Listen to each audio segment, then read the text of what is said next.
सो wide elite episode 72 में आप सबका स्वागत है। दोस्तों, एपिसोड में आगे बढ़ने से पहले मैं कहना चाहता हूँ, सोलो लेवलिंग रैग्नारॉक यानी सोलो लेवलिंग खत्म होने के बाद का जो पार्ट है वो मानवा आ चुका है। ओके, आप लोग अब बोलो कि मैं सोलो लेवलिंग रैग्नारॉक शुरू करूँ कि नहीं। पिछले एपिसोड में हमने देखा था हॉबिन और उसका क्रू उन सारे लोगों से अब भिड़ने के लिए आगे बढ़ते हैं, यानी जो टोरिप गैंग था उनसे लड़ते हैं और उसके बाद वो आगे बढ़ते हैं। अब आगे एपिसोड के शुरू में हम तेहुन को देखते हैं, वो एक लात से वो दरवाज़ा खोल देता है। वहीं पे ग्यूल को देखते हैं, वो दोनों पहले अंदर आते हैं, पर अंदर आते ही ग्यूल चौंकती है क्योंकि वहाँ पे कुछ भी नहीं था। पर तभी धड़ाम करके दरवाज़ा बंद होता है और बंद होते ही अंधेरा हो जाता है। ग्यूल चीखने लगती है, व्हाट द हेल, क्या किसी ने हमें बंद कर दिया? सब कोई आसपास रहो। अंधेरे में तभी ग्यूल कहती है, क्या कोई मेरी पैर को छू रहा है? हॉबिन, क्या कर रहे हो तुम? हॉबिन कहता है, किस बारे में बात कर रहे हो तुम? मैं तो अब तक हिला भी नहीं। तभी रोशनी होता है जो कि बहुत ज्यादा था। तभी जब वहाँ पे वो सब देखते हैं कि एक बंदा ग्यूल को कंधे पे उठाया हुआ था। ग्यूल उसके ऊपर गुस्सा करने लगती है, कहने लगती है, you fucking animal, how dare you. पर वो बंदा उसके मोबाइल को ही तभी तोड़ देता है और कहता है, ये बिल तुम्हारे ऊपर है क्योंकि तुमने बिना परमिशन के शूट किया। तभी हॉबिन कहता है, क्या तुम सप्लायर के लिए काम करते हो और इसीलिए तुमने लाइट्स ऑफ कर दी है, तो तुम हमें फिल्म करने से प्रिवेंट करोगे? वो बंदा कहता है, बिल्कुल, तुम एक पॉपुलर यूट्यूबर हो और अगर तुम्हारे वीडियोस में हमारा चेहरा आ जाएगा, ये प्रॉब्लम होगा, तो क्यों ना हम लोग ये बंद कैमरे में ही सेटल कर ले। हॉबिन लड़ने के लिए तैयार होता है और कहता है, तुम सब वैसे भी अरेस्ट होने ही वाले हो, अब मेरा टाइम वेस्ट करना बंद करो और तुम्हारे बॉस को बाहर आने के लिए कहो। वो बंदा कहता है, तुम्हारा मैनर्स का है पंख, वैसे उससे तुम्हारा कोई काम नहीं है बल्कि मुझसे है। हॉबिन भी तभी कहता है, नहीं, मेरा तुमसे कोई बिजनेस नहीं है बल्कि तेहुन का है। तभी देखते हैं तेहुन वहाँ पे आता है और उसके बॉडी पे पैर रखता है। उसे ऐसा देख के हॉबिन कहता है, देखो तेहुन, तुम कितने कूल लग रहे हो। तेहुन कहता है, शट अप और जाओ अभी यहाँ से। हॉबिन जाते हुए कहता है, बाय द वे तेहुन, यहाँ पे एक और बंदा है। तभी उसके सामने एक बहुत बड़े से आदमी को देखते हैं। हॉबिन उसे देख के सोचता भी है, ये बंदा बहुत ज्यादा ह्यूज है। तभी इनो वहाँ पे आता है और वो हॉबिन को जाने के लिए कहता है और रुकना चाहता है। उसे वहाँ पे देख के वो बंदा कहता है, यू बीच एस मदरफकर, क्या तुम मजाक कर रहे हो? बात तो ऐसे कर रहे हो जैसे कि मैं तुम्हें मार ही नहीं सकता, मैं बस अपनी एक चुटकी से तुम्हें मार सकता हूँ, पता है ना? तभी हॉबिन इनो को रुकने के लिए कहता है और कहता है, तुम अभी इसके लिए तैयार नहीं हो, इसके सामने तुम्हारा कोई चांस ही नहीं है। इसके जैसे बंदे जो कि जीने के लिए किसी को मार देते हैं।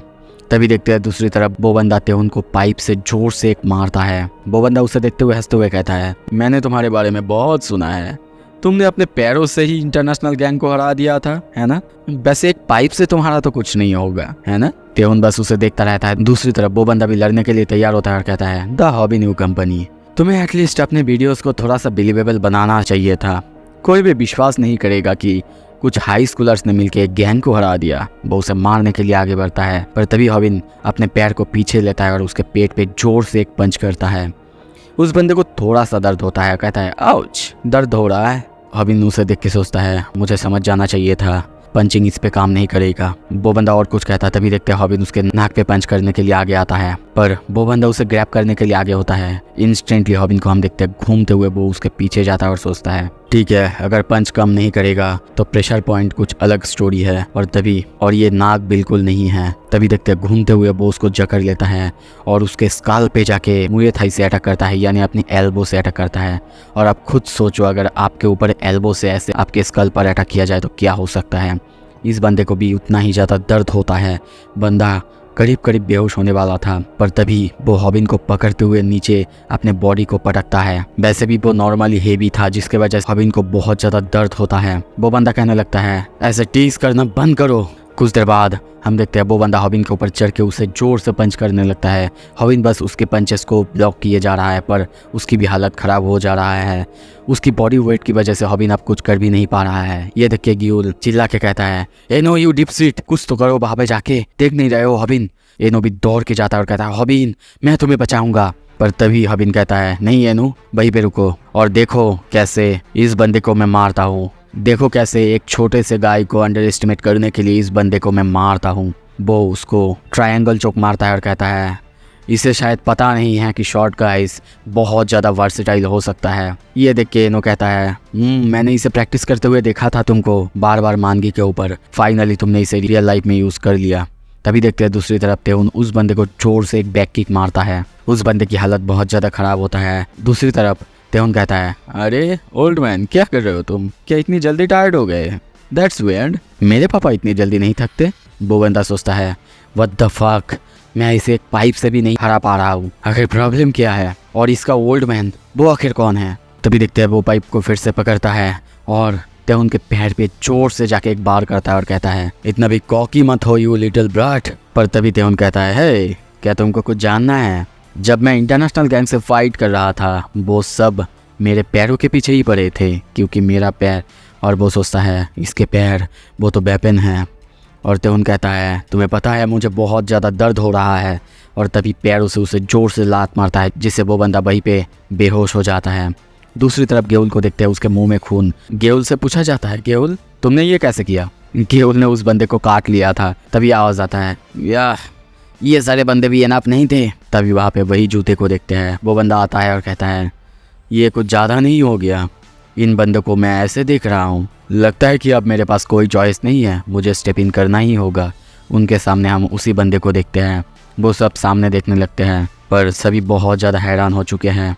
उन्हें ऐसे हैरानी से उसकी तरफ देखते हुए देख के वो बंदा कहता है, अरे तुम सब मुझे ऐसे क्यों देख रहे हो? वैसे मैं इतना भी खास नहीं देखता, पता है ना। वैसे भी ये पहली बार है जब मैं मिला तुमसे। और हम सामने देखते हैं ये बंदा जिनहोली नहीं है। ये देख के इनो कहता है, डैम इट, ये सप्लायर, ये जिनहोली नहीं है। ये सुन के तेहुन कहता है, ऑफ कोर्स नहीं, अगर ये जिन्हो होता तो ये बहुत ज़्यादा इजी नहीं हो जाता।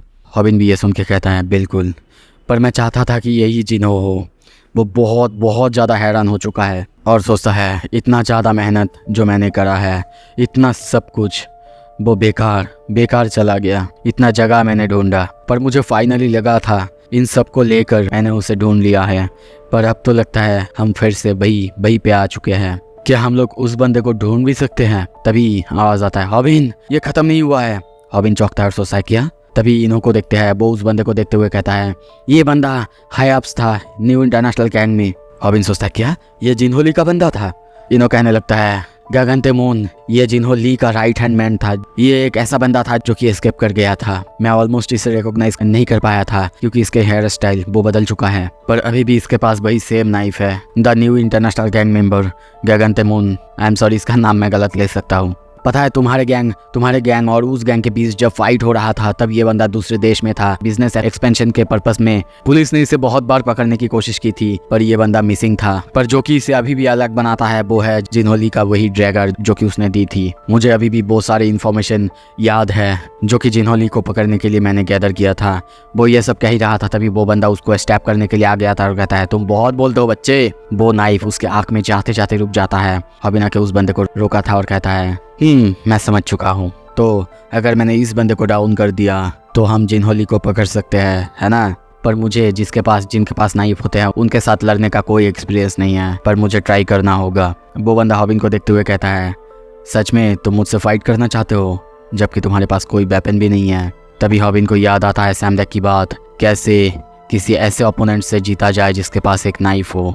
तभी हमें थोड़ा सा पास्ट की सीन दिखाया जाता है। सैमडेक कहता है, क्या तुम चाहते हो मैं तुम्हें सिखाऊं कैसे एक नाइफ वाले को हराते हैं? वो कहता है, हाँ मास्टर, जिन्हों एक टफ ओपोनेंट है तो हो सकता है उसके पास ऐसा कोई मेंबर ज़रूर होगा जो कि नाइफ का यूज़ करता है या फिर कोई भी वेपन का यूज़ करता होगा।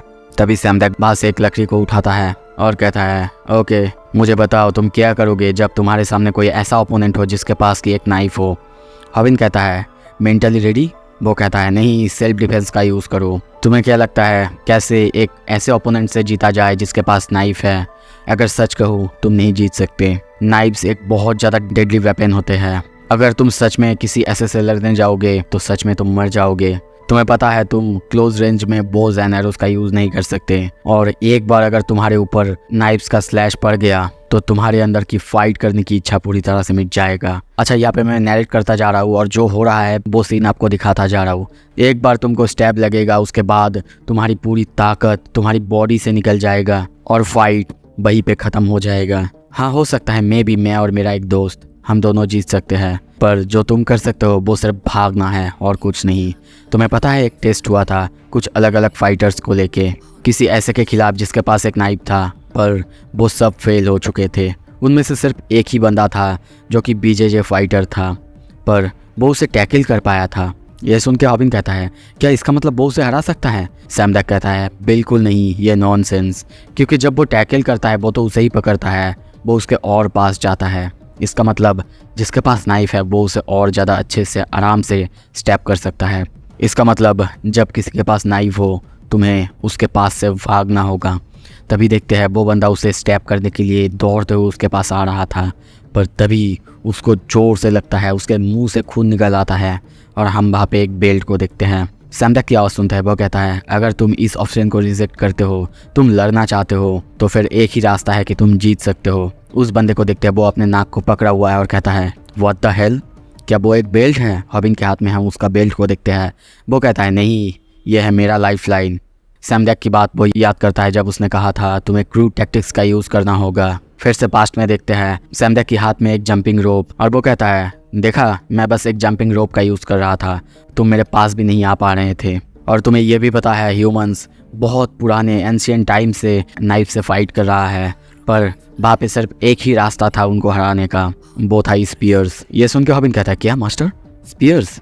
वो कहता है, बिल्कुल, क्योंकि वो एक तलवार या फिर एक नाइफ से बहुत ज़्यादा लंबा होता है और इससे तुम आसानी से अपने ओपोनेंट को हरा सकते हो, अपने ओपोनेंट तक पहुंच सकते हो। तो फिर तुम्हारे पास एक ही रास्ता हो सकता है तुम्हारे ओपोनेंट को रोकने का, और वो है कुछ ऐसा यूज़ करना जो कि तुम्हारे ओपोनेंट के वेपन से भी लंबा हो। और तभी देखते हैं हॉबिन अपने बेल्ट को स्विंग कराने लगता है, बिना इधर उधर देखे। उसके स्विंग करने से उसके बेल्ट का जो हेड था वो जाके उस बंदे के चेहरे पे लगता है, उसके नाक से खून निकल आता है। सैमडैक की बात सुनते हैं, वो कहता है, तुम्हारे पास कोई भी फैंसी टेक्निक होना नहीं चाहिए, बस तुम्हारे पास कुछ ऐसा होना चाहिए जो कि तुम्हारे ओपोनेंट के हथियार से लंबा हो, और इतना ही काफ़ी होगा तुम्हारे ओपोनेंट को हराने के लिए।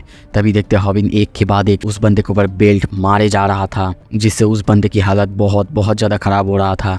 इनू ये देख के कहता है, क्या वो बेल्ट का यूज़ कर रहा है? क्या सच में ऐसे ब्लाइंडली स्विंग करने से वो जीत सकता है? पर तभी देखते हैं वो बंदा अब समझ चुका था हॉबिन का स्विंग कराने का टाइमिंग, और वो उसे उसके पास आके क्लोज रेंज में अटैक करने लगता है, स्लैश करने लगता है। हॉबिन ये देख के बहुत ज़्यादा शॉक होता है कि वो बंदा उसकी टाइमिंग को समझ चुका है और उसके बाद उन दोनों का गैप भी वो क्लोज कर रहा है। वो बंदा कहता है, क्या प्रॉब्लम है? तुम्हें देख के लगता है कि तुम बहुत ज़्यादा फ्रस्ट्रेटेड हो रहे हो। वो हॉबिन को बार बार स्लैश करे जा रहा है। हॉबिन उसको डॉज करने की कोशिश कर रहा है और सोचता है, मुझे कोई जगह ढूंढना होगा, कोई ऐसा जगह जो कि लॉन्गर रेंज हो, नहीं तो मैं कॉर्नर हो जाऊंगा। और तभी थोड़ा सा उसके पीछे जाके वो फिर से उसके ऊपर बेल्ट से मारने की कोशिश करता है, पर अब देखते हैं वो बंदा उसकी बेल्ट को पकड़ता है और उसके हाथ के चाकू से एक ही बार में बेल्ट को काट देता है और कहता है, खेलना बहुत हुआ, तुम्हें लगता है तुम बस एक बेल्ट से मुझे हरा सकते हो? ये बहुत ज़्यादा रिडिकुलस है। और तभी देखते हैं वो हॉबिन को जाके स्लैश करता है। ये देख के इनो चीखता है, नहीं हॉबिन।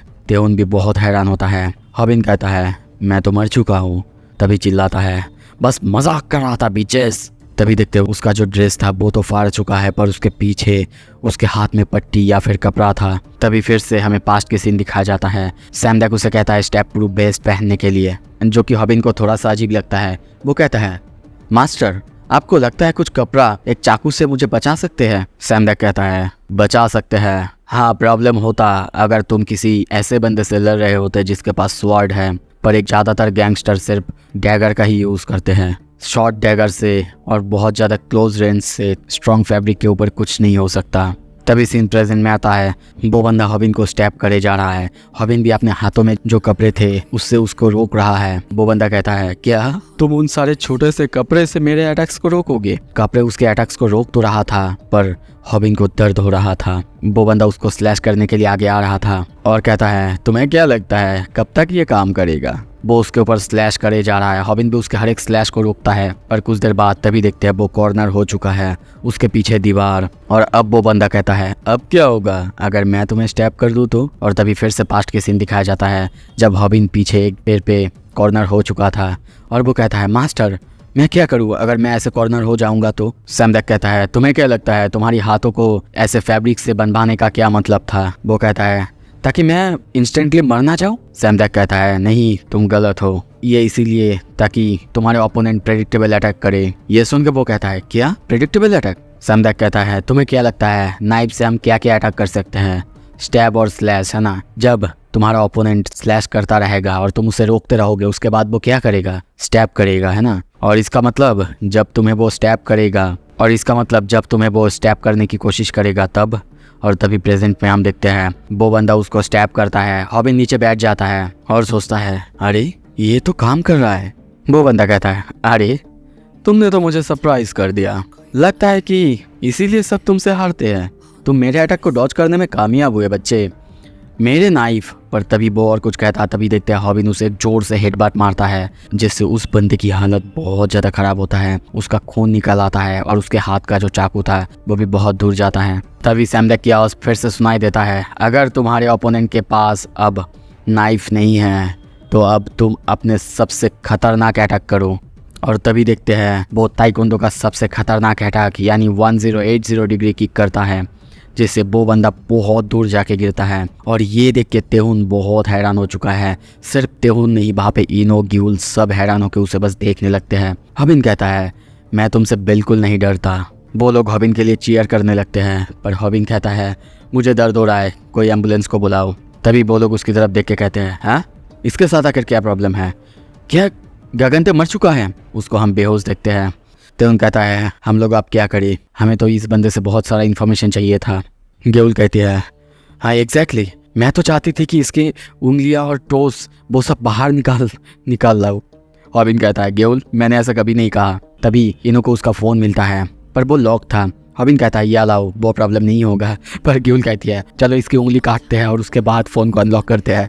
हॉबिन कहता है नहीं, बिल्कुल नहीं। कुछ देर बाद फ़ोन उनके हाथ में अनलॉक था। हॉबिन फ़ोन खोलते ही यूट्यूब को ओपन करता है, जो देख के गेउल कहती है क्या तुम यूट्यूब ओपन क्यों कर रहे हो? वो कहता है आई एम सॉरी, बस मैं ऐसा ही करता हूँ हमेशा। फ़ोन देखने के बाद वहाँ पे कॉन्टैक्ट लिस्ट देखता है, वहाँ पे वो बंदा डोंगसियोक से बात कर रहा था। ये देख के उनको पहले बहुत अजीब लगता है। फिर देखते कुछ देर बाद हॉबिन कॉल करता है तो उन कहता है अपने वॉइस को ऐसे निकालो जैसे कि तुम नाक से निकाल रहे हो। हॉबिन कॉल तो करता है पर तभी बाहर से आवाज़ आता है हेलो। ये सुन के हॉबिन बहुत ज़्यादा चौंकता है। आवाज़ आता है वैसे मैं तुम्हारी लाइव स्ट्रीम को देख रहा था, अब तक तुम मेरे वॉइस को भूले तो नहीं हो ना? हॉबिन बहुत दिन हो चुके हैं, है ना? तभी हम जिनहो ली को देखते हैं जो कि फ़ोन की दूसरी तरफ था। उसकी आवाज़ सुन के हॉबिन बहुत ज़्यादा चौंका हुआ है। सो अब आगे क्या होगा? अगर आपको देखना है प्लीज़ सब्सक्राइब कर लो। वीडियो अच्छा लगे लाइक करो, शेयर करो। Thank you so much.